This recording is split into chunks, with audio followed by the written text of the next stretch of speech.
Qu'est-ce que le système d'information sur l'eau ? C'est un peu comme un ensemble de gros classeurs qui rassemblerait toutes les données disponibles concernant l'eau, les milieux aquatiques et les services publics d'eau et d'assainissement. Ce système collecte des millions de données, les archive et les diffuse au plus grand nombre. Mais au fait, d'où viennent ces données ? Ces données sont le résultat de mesures réalisées dans les cours d'eau, rivières, fleuves ou canaux, les plans d'eau comme les lacs ou les réservoirs, tout en dessous, les nappes d'eau souterraines et les eaux littorales à proximité de nos côtes ou qui font transition comme à l'embouchure des fleuves.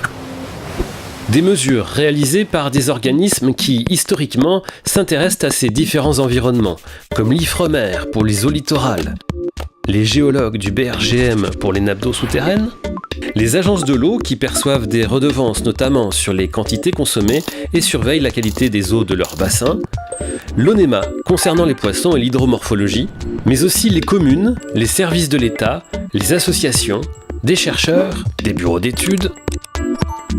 Un système d'information sur l'eau réclame des données fiables, homogènes, traçables et doit répondre aux exigences de forme et de qualité de la réglementation européenne et française. Il fallait donc établir pour commencer un langage commun, le SANDRE.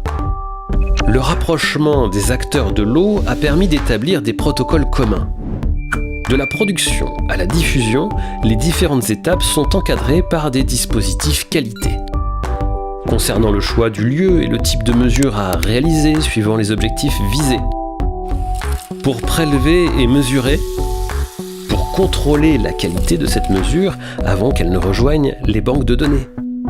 Pour stocker au mieux ces données tout en sachant dans quelles conditions elles ont été produites, qui a fait quoi, comment, à quelle date. Pour les rendre accessibles et les diffuser sur Internet, pour en faire des analyses, des synthèses, des cartes. Au final, plus ces données sont échangées, plus elles sont critiquées, corrigées et donc améliorées.